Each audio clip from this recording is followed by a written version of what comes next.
ಚಾಣಕ್ಯ ಅಮಿತ್ ಶಾ ಅವರು 6 ಬಂಡಾಯ ಕ್ಷೇತ್ರಗಳ ರೆಬೆಲ್ ನಾಯಕರ ಜೊತೆಗೆ ಮೀಟಿಂಗ್ ಅನ್ನು ನಡೆಸ್ತಾ ಇದ್ದಾರೆ. ಹೈ ವೋಲ್ಟೇಜ್ ಮೀಟಿಂಗ್ ಸಾಕಷ್ಟು ಪ್ರಾಮುಖ್ಯತೆಯನ್ನ ಪಡೆದುಕೊಳ್ತಾ ಇದೆ. ಬೆಂಗಳೂರಿನ ಖಾಸಗಿ ಹೋಟೆಲ್ನಲ್ಲಿ ಈ ಸಭೆಯನ್ನ ಆಯೋಜನೆ ಮಾಡಲಾಗಿದೆ. ಪ್ರಮುಖವಾಗಿ 6 ಬಂಡಾಯ ಕ್ಷೇತ್ರಗಳ ಅಭ್ಯರ್ಥಿ ಜೊತೆಗೆ ನಾಯಕರು ವೇದಿಕೆ ಮೇಲೆ ಕೂರದೆ ಮುಖಂಡರ ಜೊತೆಗೆ ಈ ಮೀಟಿಂಗ್ ಅನ್ನು ನಡೆಸ್ತಾ ಇದ್ದಾರೆ ಅಮಿತ್ ಶಾ ಅವರು.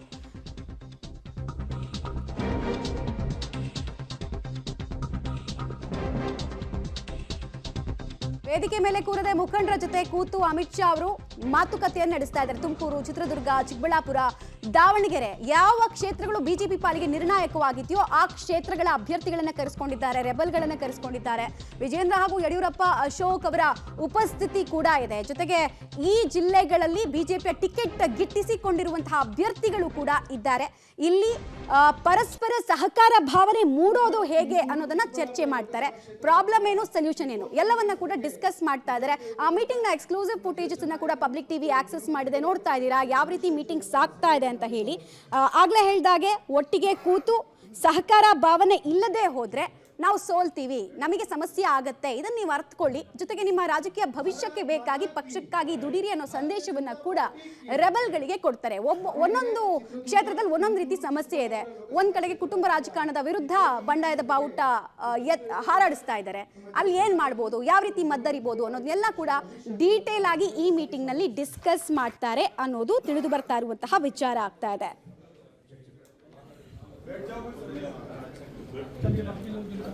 भारत माता की भारतीय जनता पार्टी की ದಾವಣಗೆರೆ, ಚಿತ್ರದುರ್ಗ, ತುಮಕೂರು, ಚಿಕ್ಕಬಳ್ಳಾಪುರ ಲೋಕಸಭಾ ಕ್ಷೇತ್ರ ವ್ಯಾಪ್ತಿಯ ಈ ಕೋರ್ ಕಮಿಟಿ ಸಭೆಗೆ ನೋಡ್ತಾ ಇದ್ದೀರಾ. ಅಮಿತ್ ಶಾ ಜೊತೆಗೆ BS ಯಡಿಯೂರಪ್ಪ ಆದಿಯಾಗಿ ಅನೇಕ ಬಿಜೆಪಿ ಘಟಾನುಘಟಿ ನಾಯಕರುಗಳು 6 ಕ್ಷೇತ್ರಕ್ಕೆ ಸಂಬಂಧಪಟ್ಟಂತಹ ಬಂಡಾಯದ ನಾಯಕರನ್ನ ಕೂರಿಸಿ ಮಾತಾಡಿಸ್ತಾ ಇದ್ದಾರೆ.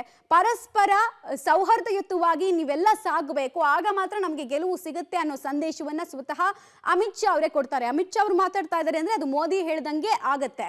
ಹೀಗಾಗಿ ಈ ಮೀಟಿಂಗ್ ಬಹಳ ಕ್ರೂಷಿಯಾಲಿಟಿಯನ್ನ ಪಡ್ಕೊಳ್ತಾ ಇದೆ. ಈ 6 ಕ್ಷೇತ್ರಗಳಲ್ಲಿ ಬಿಜೆಪಿ ಅಭ್ಯರ್ಥಿ ಪರ ಮಾತ್ರ ಅಲೆ ಏಳ್ಬೇಕು, ಉಳಿದ ವಿಚಾರಗಳು ಗೌಣ ಅನ್ನೋದನ್ನ ಅರಿಯೋ ಪ್ರಯತ್ನವನ್ನ ಮಾಡ್ತಾ ಇದ್ದಾರೆ. ಡೀಟೇಲ್ಸ್ ಕೊಡ್ತಾರೆ ಮಸೂದ್. ಈ ಮೀಟಿಂಗ್ ನ ಇನ್ಸೈಡ್ ಡೀಟೇಲ್ಸ್ ಅದಕ್ಕೆ ಏನ್ ಲಭ್ಯ ಆಗ್ತಾ ಇದೆ, ಯಾವ್ಯಾವ ಕ್ಷೇತ್ರಗಳನ್ನ ಮೊದಲು ಅಡ್ರೆಸ್ ಮಾಡ್ತಾ ಇದ್ದಾರೆ ಅಂತ? ಮಮತಾ, ಅಮಿತ್ ಶಾ ಅವರು ಖಾಸಗಿ ಹೋಟೆಲ್ನಲ್ಲಿ ಈಗ 4 ಕ್ಷೇತ್ರಗಳಲ್ಲಿ ಏನು ಅಸಮಾಧಾನ ಇದೆ, ಭಿನ್ನಮತ ಇದೆ, ಆ ಬಿಕ್ಕಟ್ಟು ಶಮನ ಮಾಡುವ ನಿಟ್ಟಿನಲ್ಲಿ ಕಸರತ್ತು ಮಾಡ್ತಾ ಇದ್ದಾರೆ. ದಾವಣಗೆರೆ, ತುಮಕೂರು, ಚಿಕ್ಕಬಳ್ಳಾಪುರ, ಚಿತ್ರದುರ್ಗ ಈ 4 ಜಿಲ್ಲೆಗಳ ಸ್ಥಳೀಯ ಕೋರ್ ಕಮಿಟಿ ನಾಯಕರು ಮತ್ತೆ ಯಾರೆಲ್ಲ ಅಸಮಾಧಾನ ವ್ಯಕ್ತಪಡಿಸ್ತಾ ಇದ್ದಾರೆ ಟಿಕೆಟ್ ಸಿಕ್ಕಿಲ್ಲ ಅಂತ ಅವ್ರನ್ನು ಕೂಡ ಸಭೆಗೆ ಆಹ್ವಾನ ಕೊಡಲಾಗಿದೆ.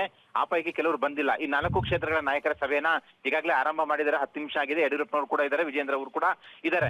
ಆ ಭಾಗದಲ್ಲಿ ಆ 4 ಕ್ಷೇತ್ರಗಳಲ್ಲಿ ಮುಖ್ಯವಾಗಿ ಏನು ಸಮಸ್ಯೆಯ ಮೂಲ ಏನು, ಯಾಕೆ ಇವರೆಲ್ಲ ಅಸಮಾಧಾನ ಆಗಿದ್ದಾರೆ, ಈ ಒಂದು ಮಾಹಿತಿಯನ್ನ ಈಗ ಅಮಿತ್ ಶಾ ಅವರು ಪಡ್ಕೊಳ್ತಾ ಇದ್ದಾರೆ. ಜೊತೆಗೆ ಬಿಕ್ಕಟ್ಟು ಶಮನ ಮಾಡ್ಬೇಕು ಅಂದ್ರೆ ಯಾವ ರೀತಿ ಕ್ರಮ ತೆಗೆದುಕೋಬೇಕಾಗುತ್ತೋ ಅನ್ನೋ ನಿಟ್ಟಿನಲ್ಲೂ ಕೂಡ ಚರ್ಚೆ ಮಾಡ್ತಾ ಇದ್ದಾರೆ. ಇಲ್ಲಿ ಯಡಿಯೂರಪ್ಪನವರು ಮತ್ತೆ ವಿಜೇಂದ್ರ ಅವರ ಸಲಹೆನೂ ಕೂಡ ಅಮಿತ್ ಶಾ ಅವರು ತಗೋತಾರೆ, ಏನ್ ಮಾಡ್ಬೇಕು ಅಂತ, ಯಾವ ರೀತಿಯಲ್ಲಿ ಇದನ್ನ ಬಗೆಹರಿಸಬೇಕು ಅನ್ನೋ ನಿಟ್ಟಿನಲ್ಲಿ. ಜೊತೆಗೆ ಯಾರು ಮಾತು ಕೇಳಲ್ವೋ, ಯಾರು ಪಕ್ಷದ ಅಭ್ಯರ್ಥಿ ಪರ ಸಪೋರ್ಟ್ ಮಾಡಲ್ವೋ, ಪಕ್ಷದ ತೀರ್ಮಾನಕ್ಕೆ ಗೌರವ ಕೊಡಲ್ವೋ ಅವ್ರ ವಿರುದ್ಧ ಶಿಸ್ತು ಕ್ರಮದ ಎಚ್ಚರಿಕೆಯನ್ನು ಕೂಡ ಈ ಒಂದು ಸಭೆಯಲ್ಲಿ ಅಮಿತ್ ಶಾ ಕೊಡೋ ಸಾಧ್ಯತೆ ಇದೆ. ಅಮಿತ್ ಶಾ ಅವರೇ ಈ ಖುದ್ದಾಗಿ ಸಭೆ ಮಾಡ್ತಾ ಇದ್ದಾರೆ ಅಂದ್ರೆ ಬಹುತೇಕ ಎಲ್ಲಾ ರೆಬೆಲ್ಗಳು ಕೂಡ ಅವ್ರ ಮಾತು ಕೇಳಲೇಬೇಕಾಗುತ್ತೆ. ಪಕ್ಷದ ಪರವಾಗಿ ಪಕ್ಷದ ತೀರ್ಮಾನಕ್ಕೆ ಗೌರವಿಸಿ ಕೆಲಸ ಮಾಡ್ಲೇಬೇಕಾಗುತ್ತೆ.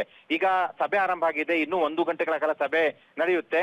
ಮಾಧುಸ್ವಾಮಿ ಅವರು ಈ ಸಭೆಗೆ ಬಂದಿಲ್ಲ ತುಮಕೂರಿನಿಂದ. ಅವರು ಅಸಮಾಧಾನ ಸ್ವಲ್ಪ ದೊಡ್ಡ ಮಟ್ಟದಲ್ಲೇ ಹೋಗಿದೆ. ಅಂದ್ರೆ ಪಕ್ಷದಲ್ಲೇ ಇರ್ತೇನೆ, ಪಕ್ಷ ಬಿಟ್ಟು ಹೋಗಲ್ಲ ಅಂತ ಹೇಳಿದ್ದಾರೆ ಯಡಿಯೂರಪ್ಪ ಸಂದರ್ಭದಲ್ಲಿ. ಆದ್ರೆ ಸೋಮಣ್ಣಪುರ ಪ್ರಚಾರ ಮಾಡಲ್ಲ ಅಂತಾನು ಕೂಡ ಹೇಳಿದ್ದಾರೆ. ಹಾಗಾಗಿ ಅವ್ರನ್ನು ಕೂಡ ಕಾಂಟ್ಯಾಕ್ಟ್ ಮಾಡುವ ಪ್ರಯತ್ನ ಆಗುತ್ತಾ ಅನ್ನುವಂಥದ್ದನ್ನ ಕಾದು ನೋಡ್ಬೇಕು. ಒಟ್ಟಾರೆಯಾಗಿ ಈ 4 ಕ್ಷೇತ್ರಗಳಲ್ಲೂ ಕೂಡ ಬಿಕ್ಕಟ್ಟು ಬಗೆಹರಿಸಿ 4 ಕ್ಷೇತ್ರಗಳಲ್ಲೂ ಕೂಡ ಪಕ್ಷದ ಅಭ್ಯರ್ಥಿ ಗೆಲ್ಲಿಸಬೇಕು ಅನ್ನೋ ಟಾಸ್ಕ್ ಅನ್ನ ಅಮಿತ್ ಶಾ ಅವರು ಕೊಡ್ತಾರೆ. ಮಮತಾ, ರೈಟ್, ಧನ್ಯವಾದ ಮಸೂದ್. ತಮ್ಮ ಮಾಹಿತಿಗಾಗಿ ದೃಶ್ಯಾವಳಿಗಳನ್ನ ನೋಡ್ತಾ ಇದ್ದೀರಾ. ವೇದಿಕೆ ಮುಂಭಾಗ ಚೇರನ್ನು ಹಾಕಿ ಅಲ್ಲಿಂದಲೇ ಡೈರೆಕ್ಟ್ ಆಗಿ ಕಾಂಟ್ಯಾಕ್ಟ್ ಮಾಡ್ತಾ ಇದ್ದಾರೆ. ಆಮೇಲೆ ಅವರ ಪ್ರಾಬ್ಲಮ್ಗಳನ್ನ ಆಲಿಸಿ ಸ್ಪಾಟ್ ಅಲ್ಲಿ ಏನ್ ಪರಿಹಾರ ಕೊಡಬಹುದು ಅನ್ನೋದನ್ನ ಕೂಡ ಚಿಂತನೆ ಮಾಡಿ ನಿರೀಕ್ಷೆ ಅಂತೂ ಇರುತ್ತೆ. ಈಗ ಬಂಡಾಯ ಅಭ್ಯರ್ಥಿಗಳು ಬಂಡಾಯದ ಬಾವುಟ ಮಡಚಿಡ್ಬೇಕು ಅಂತ ಹೇಳಿದ್ರೆ ಅವ್ರಿಗೊಂದಷ್ಟು ನಿರೀಕ್ಷೆ ಇರುತ್ತೆ, ಆಮೇಲೆ ಒಂದಷ್ಟು ಅಶ್ಯೂರೆನ್ಸ್ ಬೇಕಾಗಿರುತ್ತೆ.